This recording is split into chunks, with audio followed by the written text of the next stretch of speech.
What's up, y'all? Welcome to the GV3 podcast. It's me and Stef running the old barber versus young barber. We're just gonna have a candid conversation about all things barbering. I'm 21. I got a little under a year experience. Gil's 32, 33. 33. 10 plus years experience, Yeah. so I got a lot to learn from him. About to get right into it. Yeah. We tried this a little earlier. We ran it back, so you asked the question. Yeah, so I brought up, if Gil could go back in time, what is one big thing that he wished he knew when he started barbering? And I said that was a great question. It makes me think about a lot of different things. I'm actually glad we had a minute because I got to sort through it a little bit. But the main thing is just time. Like if I could go back and tell myself one thing, or if I could, if I wish I knew something, it was just how valuable the time actually was. And it's funny because I think about it because people tell you that all the time when you're young. Right. The youth is true. What is the saying? Youth is wasted on the young. That is the most true thing ever. And so I would just say like how valuable the time is, how valuable each haircut was, and it's just little things like not being as 100% focused, or if I was focused and I got a little bit of money at first, and you blow the money, just being young, things like that. How to manage your money, how to settle down your mind. There's a lot of distractions. There's so many distractions. And then even just like, I think that a lot of people don't realize that their hormones are still running through them. Like I remember when I was young, it was easy to lock in. I had a lot of energy, but then it's like I wanted to go out and I wanted to, take people out to dinner and couldn't just settle down at home. I know some people are naturally like that, and some people are naturally homebodies and stuff. So if you are naturally a homebody, like you immediately have an advantage. I wasn't like that. So yeah, that's something I wish I knew. And it's almost like I knew it when it was happening, but it's just like you just disregard it. Like, Right. Okay, I should save $100 a week, but whatever. It is what it is. I should start a retirement account, but whatever. It's those things that it's like, oh damn, I wish I could go back. But just also like there's so many things like how to manage your time efficiently. So like when I first got booked out learning that I could raise my price a little bit, like that wasn't even a thought at the time, it wasn't even a thought. And then that's just like with strictly barbering though. Like there's other things too, like owning a business. Like if I could just bring my mind now back then, it's like I could run a nice barbershop and I'd be way more advanced and stuff. But when it strictly came to haircuts, it was just like, it really is just like soaking it all in the skill as much, get as good as you can and as fast as you can, and then know that you'll never be done learning. Yeah, I mean, the question a lot of times I'd ask myself is, should I have went to cosmetology school? Should I have learned more women's hairs and scissor cutting and scissor work and all that? But I think one thing is just locking in and doing as many haircuts as possible, and just doing those long days, and then settling down and taking my money, and then learning the business side, which I do with my money, learning how to save, make sure your cash flow ratio is correct. Stuff like that is what I really wish I could go back and tell myself. It's not really much.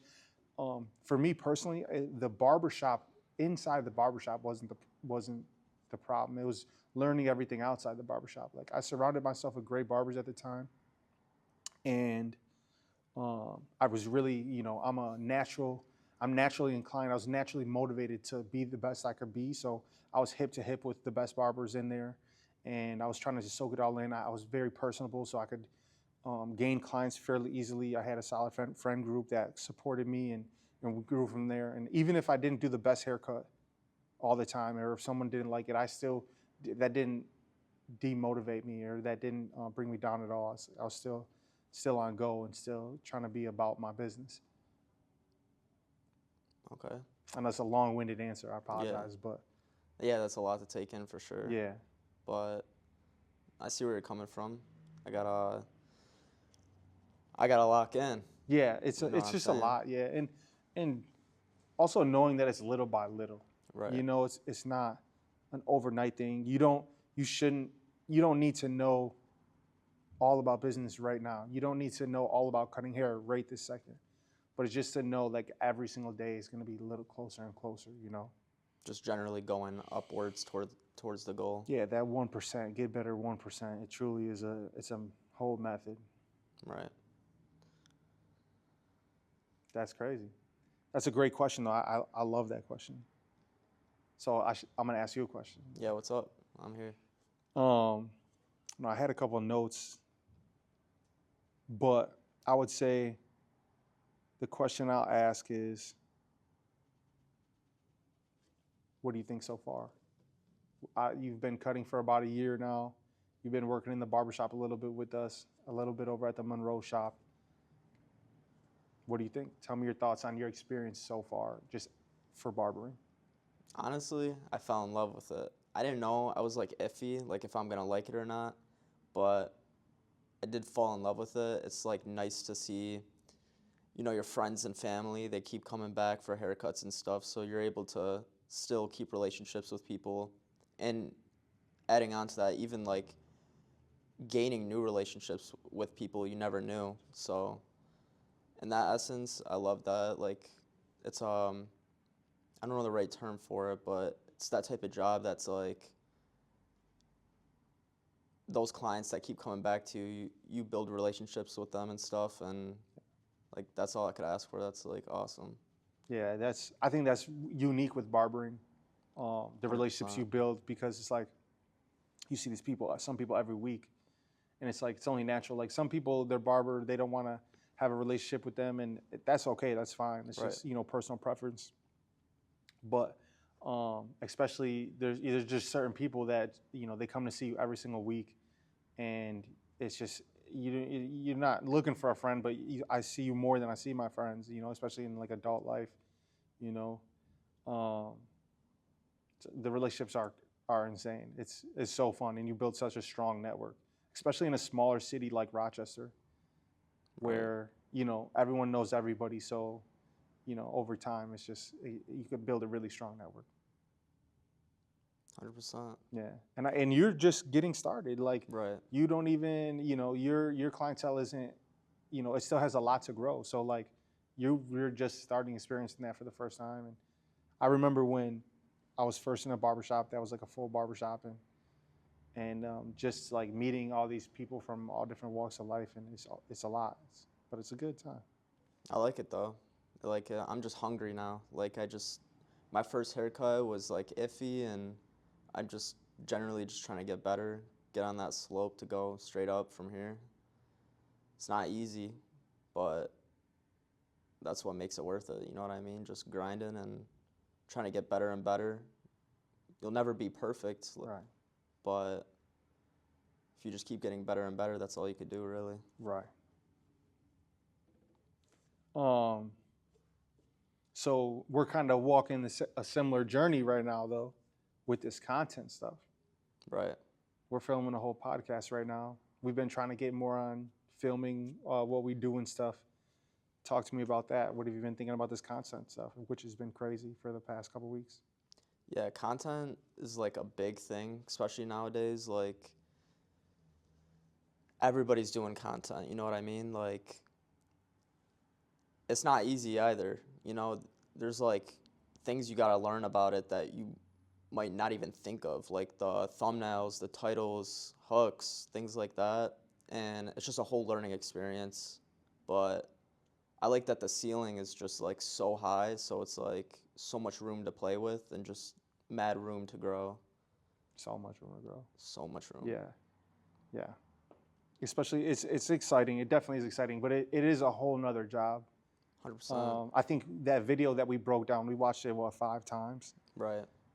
They broke it down well. Shout out to those guys, because They really laid down kind of a nice, solid beginner blueprint. Yeah, what was the title for that video? It was 13 years of YouTube experience.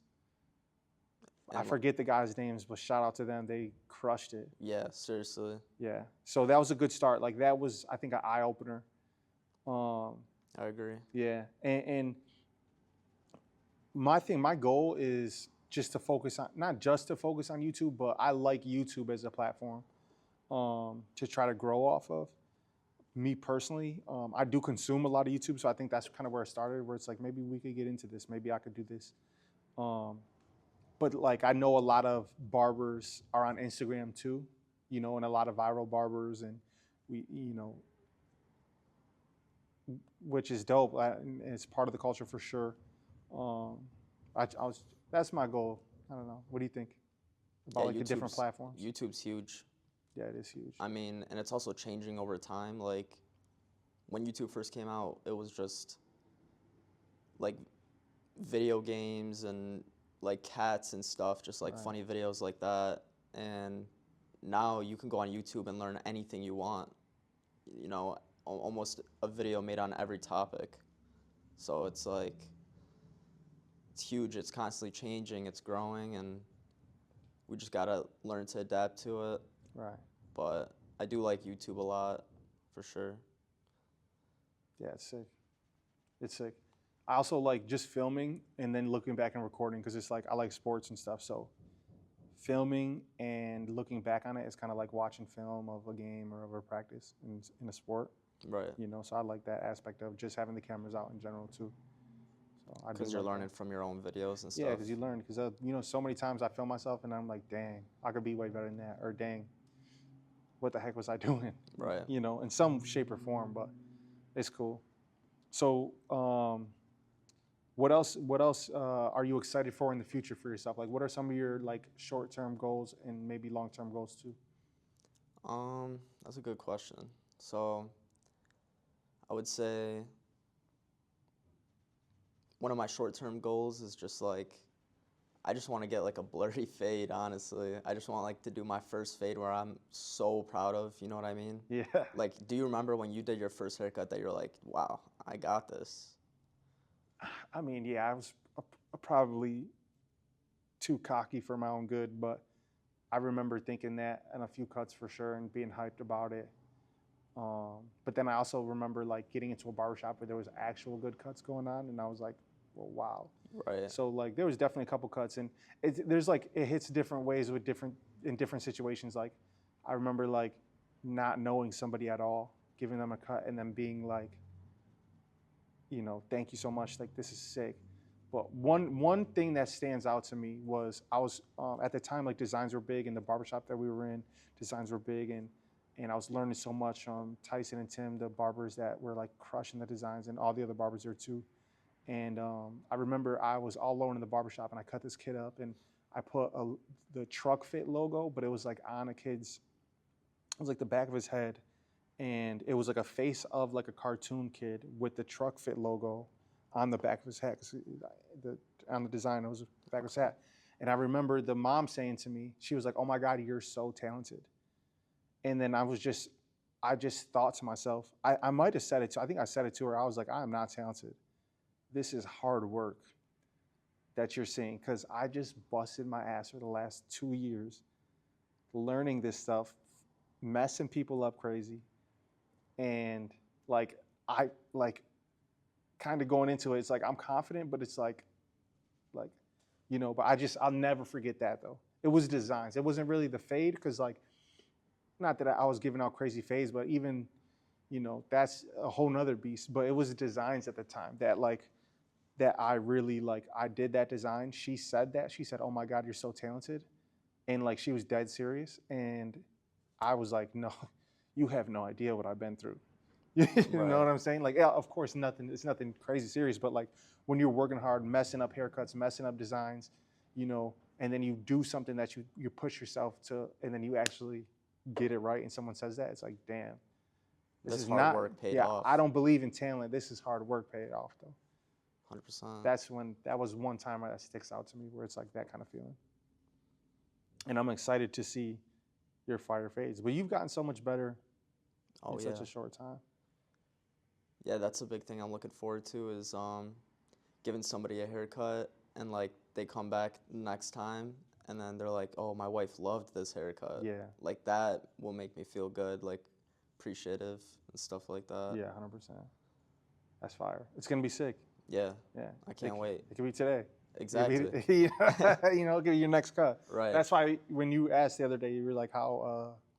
How many cuts do I need to do before I'm like, I got it like that? Yeah. Right. It's like, hey, it could be your next one. I mean, I described it. It was like I used to, like when I first started, I messed up every haircut. Let's say. Then it's like I got in a barbershop, I was learning, and then I would mess up, every other haircut. Then I would mess up a haircut once a week over time. Then it was like I messed up a haircut in a month. And it's like now, it's like if I'm doing volume, I might mess up a haircut once a year, in a way that is just like that challenging me to the point. So I think that's like when you're, and it might not even be messed up, but it's just like me not Being satisfied. being with satisfied. Yeah. Stuff like that. Like, over time, it's just going to happen if you just put that work in. Right. Yeah. Consistency is gonna take time. It's going to take time. And that's a part of it. Like, I was thinking a lot about this because I'm going to have a daughter. So, she's on the way, and I'm just thinking about like her development and everything.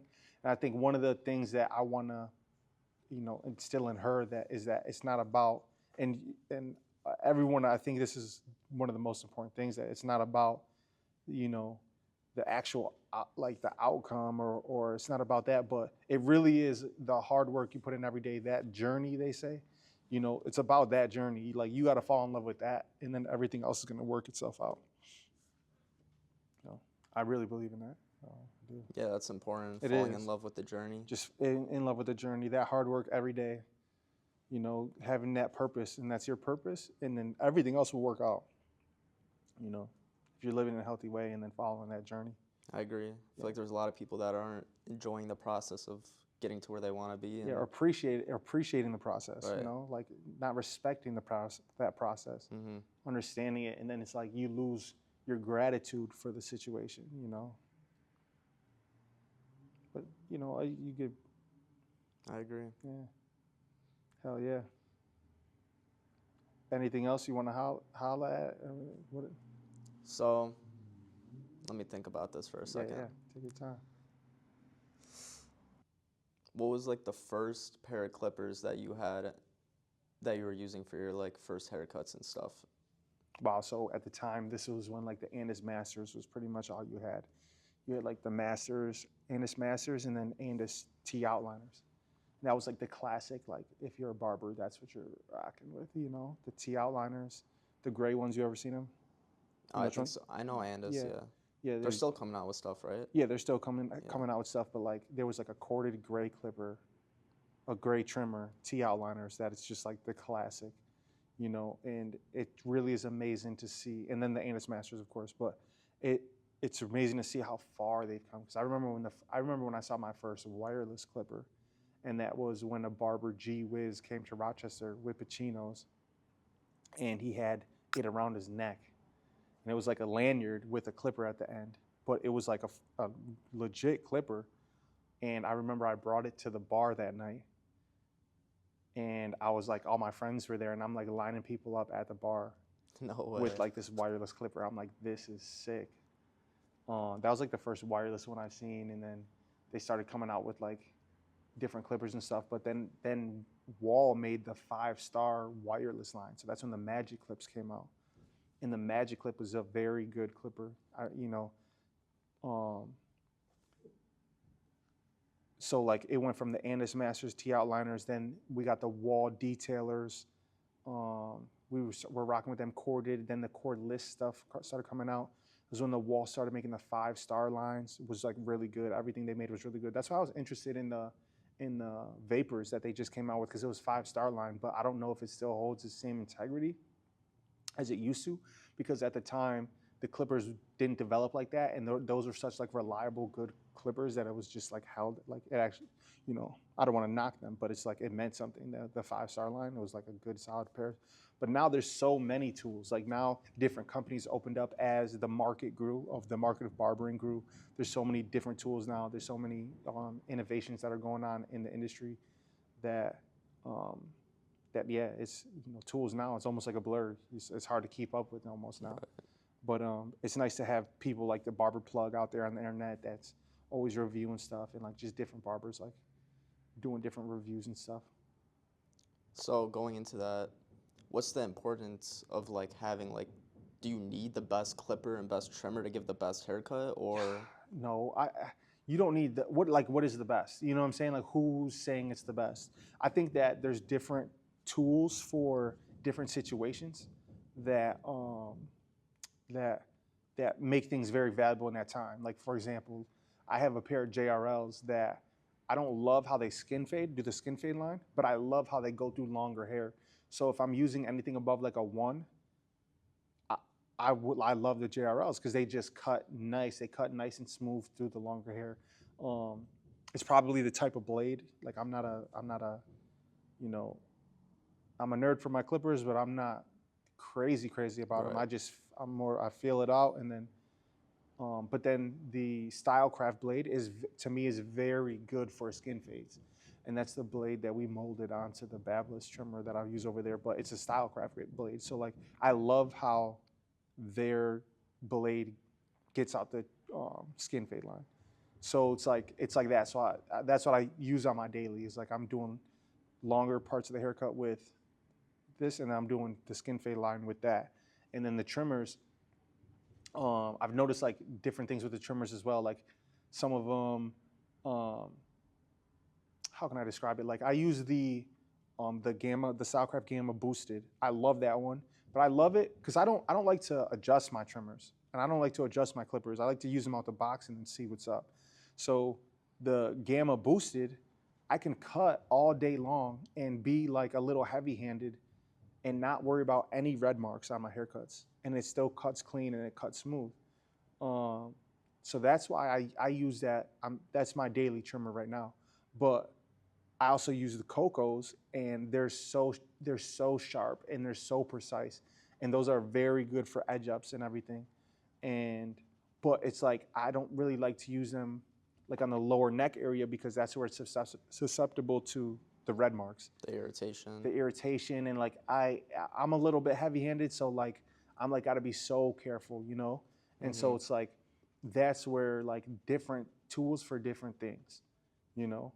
So some tools have their advantages. Their advantages and some tools don't. And it's like people will call a tool bad if all I had to use was those JRLs for skin fades, you know, I might adjust them, and then I might be like, oh, these are shit.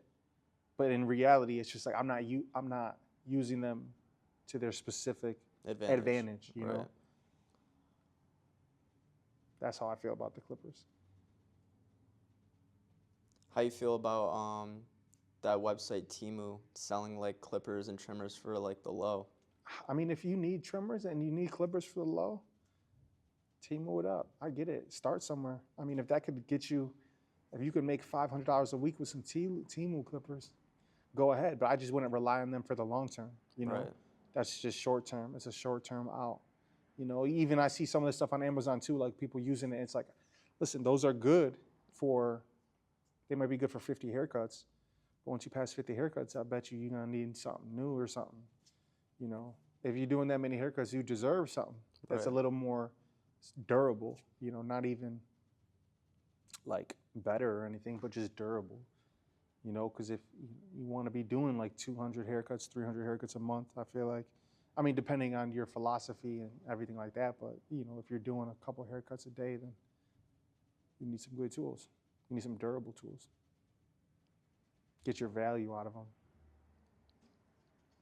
So what are your thoughts on these like $100 haircuts right now? I see these posts on Instagram.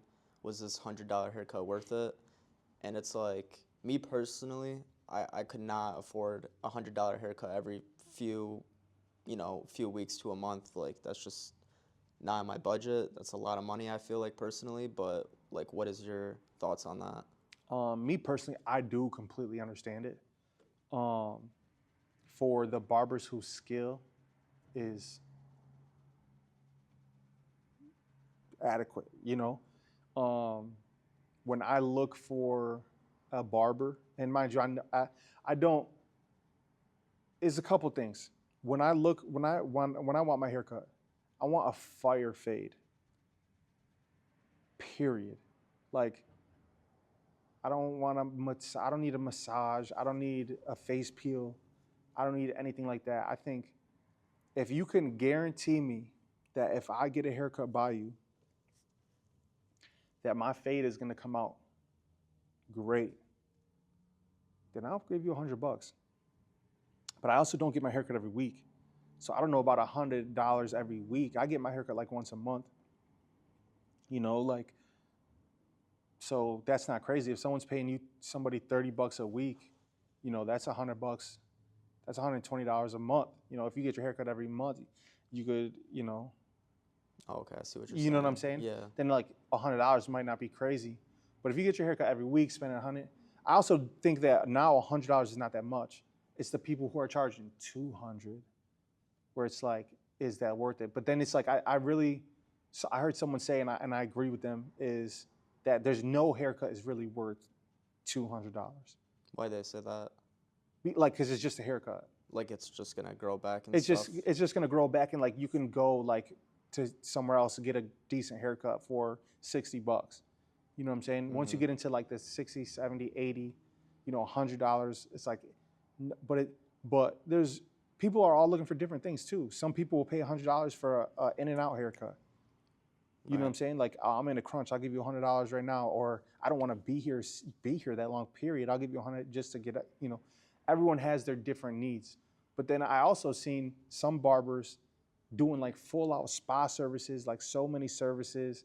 So a face peel, almost like an esthetician, a fire cut, you know what I'm saying, a little shoulder massage. Like that's worth $200. You just got a whole, it probably takes 2 hours.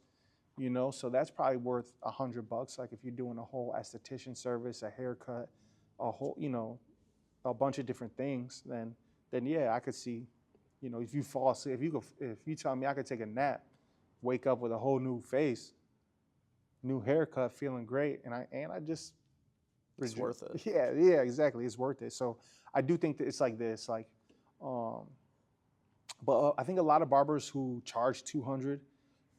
They're not expecting people to come weekly. Right. You know what I'm saying? But yeah, I do think there's levels to it. There's like the $20 barber, the $50 barber, the $100 barber, the $200 barber, So that's kind of my thoughts on that generally. So it kind of just depends on your like personal preference of like Personal preference. what you need and what you're gonna get. Yeah, and I also know a barber who does like, if you want to do same day appointments, it's $100. I think that's kind of a good idea too. Like, all right, like my schedule is set, you go into work, but then if people are like, yo, can I come in right now? All right, that's gonna be $100 though. Like I'll make room, I'll make time and stuff. But so I guess that's, depending on how you wanna fit the needs to your client or the type of client you're trying to get. So how do you figure out what your price should be as a barber? Like, I mean, that's a great question. It's just your approach. Because if you say you want your haircuts to be $150, first thing, you got to get your skill up.